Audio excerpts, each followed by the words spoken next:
صنع في تونس. صنع في تونس، لكن دائما نحكي على توانسة متفوقين، على توانسة متميزين، على توانسة يمثلوا بلادهم وين ما حلوا أحسن تمثيل. الدكتورة الباحثة في مجال الأنشطة الفضائية التونسية ميسة اليزيدي ضيفتنا اليوم في صنع في تونس، معنا مباشرة من إيطاليا. صباح الخير دكتورة. بخير عافية. مرحبا بك دكتورة الباحثة ميسة اليزيدي في مجال الأنشطة الفضائية.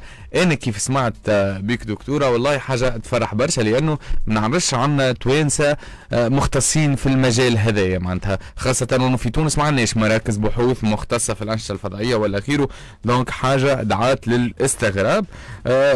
ميسة اليزيدي اللي يزيد يفرح أكثر وأنه تم اختيارك كعضو في الفريق العلمي في مهمة فضائية لكوكبي المريخ وعطارد. حاجة مهمة ومشاركة مهمة جدا، إن شاء الله ربي يوفقك. لكن قبل ما نحكي على هذا نحب نحكي مع ميسة اليزيدي التونسية. منين بدات الباركور نتاعك؟ كيفاش ميسة خاصة كما قلت لك وانه في تونس ما عندناش برشا مع معناتها البحوث في الأنشطة الفضائية وفي علاقة بالفضاء، ما عندناش مراكز بحوث، ما عندناش حاجات من نوع هذا. كيفاش بدا الباركور نتاعك ميسة؟ عسلامة. أنا جيت نحب نعرف بروحي. اسمي ميسة اليزيدي، طالبة تونسية وباحثة بمركز الدراسات والأنشطة الفضائية أتابع جامعة بادوفا بإيطاليا. عمري 27 سنة. ممثل تونس في الاتحاد الفلكي الدولي ومؤسس الجمعية التونسية للشباب الفلكيين، وتم اختياري معناتها باش نكون عضو في الفريق العلمي في معناتها ميسيون سبيسيال اللي هي TGO غاز أوربيتر لكوكب المريخ، وايضا ممبر في الكوميتي سيونتيفيك نتاع الميسيون سبيسيال اللي تبعثت لكوكب عطارد في 20 أكتوبر 2018 واللي هي باش توصل لكوكب عطارد في 2025. تم اختياري كعضو في الفريق العلمي في بيبي كولومبو ميشن اللي هي كوكب عطارد في سامبيوز اللي هو ان سيستم معناتها دو سبيكترومتر وكاميرا في الميسيون هذيا. والله حاجة تفرح برشا ميسة. حاجات اللي ذكرتهم معناتها عضو في الفريق نتاع البعث نتاع عطارد، عضو في الفريق نتاع البعث نتاع المريخ، أنشطة وبحوث على مستوى دولي في سن، خليني نقول في سن صغيرة في العادة في تونس مقارنة بالخارج، معناتها 27 سنة تبارك الله عليك ميسة. ميسة دراستك بديت من تونس أما دراستك بديت في الخارج في المجال هذا؟ ان فيت عملت انا قرايتي معناتها بديتها في تونس، بديتها في كلية العلوم بتونس في جامعة تونس المنار. عملت غاديكا معناتها اجازة في علوم الجيولوجيا، ومن بعديك عملت البحث الماستر نتاعي، بحث الماجستير عملته على جيولوجيا كوكب المريخ في نفس الجامعة. ومن بعديك j'ai commencé une thèse en collaboration ما بين تونس et l'observatoire de Grenoble في فرنسا، et après j'ai postulé ici en Italie. Et m'a donné un contrat de recherche pour un an pour faire de Mars et aussi pour faire l'étude de libération de la satellite jovienne et Ganymède. Et après j'ai eu une bourse de 3 ans pour ma thèse de doctorat. يعني بداية الرحلة من تونس وقاعدة تكبر شوية الحلم متاعك. ميسة، اليوم تم اختيارك معناتها عضو فريق علمي في مهمة فضائية لكوكبي المريخ وعطارد. يظل التونسية الوحيدة اللي موجودة في التونسية الوحيدة. اكزاكتومون. كنت معناها ان المركز اللي تبعته في ايطاليا معناتها مركز الدراسات والانشطه الفضائيه اللي هو تابع الصوت قاعد ينقطع شوي في مركز البحوث هذا تاعك في المهمه هذه يا ميسة. العمل نتاعنا هو ان فيت شنو معناتها ان في نوتر ريشيرش نوتر étude sur l'étude géologique et géomorphologique de la surface de Mars et Mercure en se basant sur des données de caméras et des spectromètres. Enfin, كل mission spéciale. Il est inclus faire un spectromètre ou des caméras à haute résolution, comme par exemple HRSC, lié au bord de Mars Express, qui m'a moulé في MGS, qui m'a cité XMAR, reconnaissance orbite.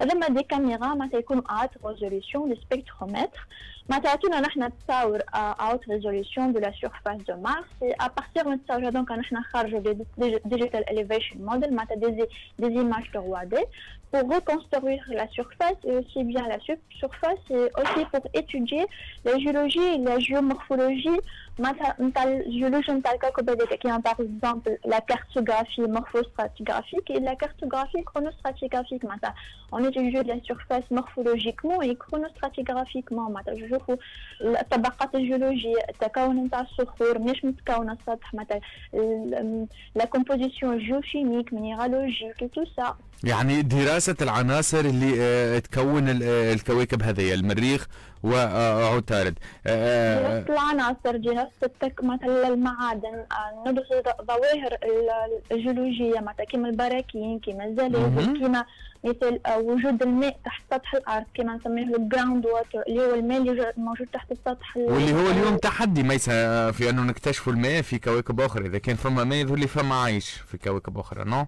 Voilà, parmi les objectifs, par exemple, on fait ça, c'est très important, par exemple, pour étudier l'origine, l'origine du méthane. Le méthane, par exemple, c'est une substance chimique liée à la présence de la vie.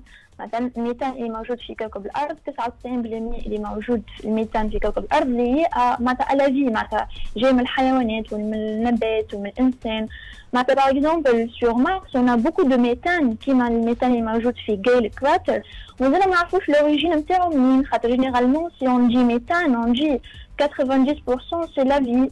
Par exemple, l'étude de l'eau en subsurface en Mars, on a un océan en subsurface, فما نهر تحت سطح المريخ، ما نعرفوش الماء هذاك منين جاي. Par exemple, l'oxyde de fer et thorium. Les موجود sur la Lune, on a des minéraux sur la Lune, généralement ils sont liés à la vie. Donc il y a des questions qui en sont posées, mais ما نلقاش une réponse. أنت قلت لي الرحلة انطلقت ميسا من 2018 توصل 2025 في اتجاه عطارد هكا؟ في اتجاه عطارد. La mission spatiale s'appelle Baby Colombo اللي هي أنا je suis classée parmi les membres de Symbiosis Camera. Donc l'émission elle a été lancée le 20 octobre 2018 et elle va arriver en Mercure après 7 ans. La distance بعيدة برشا.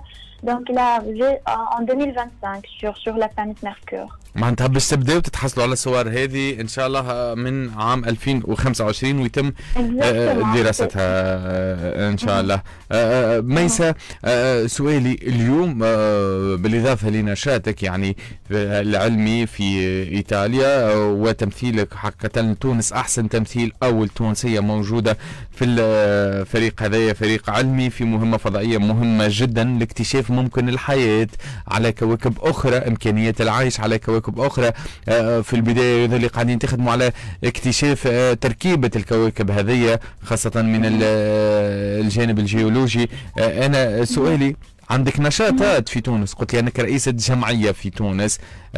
لو كنت تقولنا شنو هي الجمعية، شكون الناشطين فيها؟ هل اليوم الأنشطة الفضائية معناتها فما مجال للنشاط في هذا الاختصاص في تونس ولا لا؟ En fait أنا أسست الجمعية التونسية للشباب الفلكيين في تونس، هي المقر نتاعها في جامعة تونس المناز، كلية العلوم بتونس. الأنشطة نتاعها معناتها معناش كان الجمعية هذه، معناتها عندنا برشا جمعيات في تونس ديديي معناتها للأسترونومي والأستروفيزيك، كيما جمعية الشبان والعلم اللي عندها برشا مقرات في تونس، كيما في جربة في تونس، في مجاز الباب، عندنا مدينة العلوم في تونس، عندنا قصر العلوم في المنستير، عندنا جمعية تونسية لعلم الفلك اللي هي سات. Donc on a des associations, des clubs معناتها ils sont dédiés pour l'astronomie et l'astrophysique في تونس. Par exemple je suis aussi ممثلة تونس في الاتحاد الفلكي الدولي اللي هي l'Union internationale d'astronomie. معناتها تم انتخابي اني نكون ممثلة تونس en 2018 في الاتحاد الفلكي الدولي. معناتها parmi les projets اللي عملناهم معناتها أنا نسميه ان بروجي كبير على خاطر أول مرة تونس توصل تسمي كوكب ونجمة اسم تونسي. دونك شاركنا في المشروع هذا اللي هو اسمه مشروع نيم اكس وورد بروجكت، اللي هو عطى لأول مرة تونس الفرصة انها تسمي جرمين سماويا في السماء اسم تونسي. دونك البروجي هذا معناتها صارت اول نسخه منه ان 2015 مي باسكو تونس معناتها اني با معناتها مومبر في الاتحاد الفلكي الدولي، خاطر معناتها ما نقريوش الاسترونومي والاستروفيزيك في الجامعات، دونك ما عندناش الحق ان نكونوا عضو في الاتحاد الفلكي الدولي. مي هذا ما معناش ان معناتها نفكوا بلاصتنا ونخليو تونس تكتب معناتها اسم تونسي لجور ما يسمويان في السماء. دونك معناتها جيت معناتها بطبيعتها اليوم تصغى معناها لانونسمون اوفيسيال نتاع الاسامي نتاع التوانسه للجورمان السماويين هذوما. دونك باش يكون لانونسمون باش تكون متابعه باش يعملها الاتحاد الفلكي الدولي مع ال11 معناتها براتيكمون دون او بو دو 40 مينوت من توا. وبو دو 15 مينوت من توا. حاجه تفرحنا برشا برشا يا ميسة، ويعطيك الصحه لانك حقيقه بالعمل اللي قاعده تقوم به والبحوث اللي قاعده تقوم بها والمشاركات المهمه اللي قاعده تقوم بها في المجال هذايا. خليني نقول راك ساهمت برشا برشا في الانجاز هذايا لبلادك لتونس، ورفعت رايه تونس مش في العالم في الفضاء يا ميسة. يعطيك الصحه، حاجه تفرح برشا برشا. دونك اليوم اوفيسيلمون معناتها باش يتم تسميه اوفيسيلمون او بو دو 40 مينوت معناتها 40 دقيقه، وباش يعلنوا رسميا هو الاتحاد باش معناتها سي ان ايفينمون غران معناتها باش يصير في باريس في فرنسا، باش تكون لانونسمون اوفيسيال نتاع لي بيي الكل اللي معناتها ربحوا انهم يصوتوا اللي يسميو معناتها النجمه والكوكب نتاعها اسم معناتها سا ريبريزونت لو بيي. pour la première fois en 2018 معناتها انا معناتها بوستولي باش نسميو تونس. Attendons l'accord, donc pour la première fois dans l'histoire de notre pays, Tunis باش تسمي معناتها une planète, une étoile اسمها تونسي. اوه حاجه تفرح برشا برشا برشا. يظل لي خليناها حصريا اليوم في اكسبريس اف ام في صنع في تونس. الاخبار هذايا اللي فرح برشا برشا. ميسة اليزيدي ان غران برافو ليك على العمل اللي قاعده تقوم به، على البحوث اللي قاعده تقوم بها، على المساهمه في على رايه تونس في الخارج. وبالحق ما نعرفش ميسة، انا باش نقول لك دعوه موجهه في المباشر ليك كيف تكون ان شاء الله في تونس، تكون ضيفتنا لهنا نحكيو باكثر تفاصيل على كل اللي قاعده تقوم به في الخارج، لانه مهم جدا انه عندنا كفاءات كيفك في مجالات خلينا نقول بعيده شويه على بلادنا. مازال ما عندناش نشاطات في المجال الفضاء، في مجال النشاط في الفضاء، لكن ما شاء الله عندنا كفاءات ينشطوا على مستوى دولي، وهذه حاجه تفرح برشا. واللي زاد تفرحني الدكتوره ميسة اليزيدي انه عمرك 27 سنه ما شاء الله، تبارك الله عليك معناتها في العمر هذايا وتحقق في انجازات من نوع هذايا، حاجه تفرح برشا برشا. شكرا ليك ميسة يزيدي، بالتوفيق ليك ان شاء الله ان شاء الله. علاش لا تكون انت اول من يدخل خلينا نقول الدراسات هذه في المجال الانشطه الفضائيه لتونس، وعلاش لا تكون في جامعه تونس المنار اللي قريت فيها فما اختصاص من نوع هذايا وتشرف انت عليه. هذا مجال مهم اليوم لازم نقتحموه من خلال الكفاءات التونسيه اللي كيفك. شكرا ليك ميسة يزيدي وبالتوفيق ليك ان شاء الله. شكرا ليك ميسة يزيدي، يعطيك الصحة. معناتها حاجة تفرح برشا برشا. 40 دقيقة تفصلنا على تسمية كوكب ونجمة في الفضاء باسم تونس. اليوم رسميا يتم تسميتهم، هذا خبر حصري تسمعوه اليوم في صنعاء في تونس على اكسبريس اف ام. حاجة تفرحنا برشا حسب ما كتبته لنا الدكتورة الباحثة في مجال الأنشطة الفضائية التونسية ميسة اليزيدي. ما زلنا نواصلوا معاكم في صباح اكسبريس. بعد شويه يكون موجز اخبار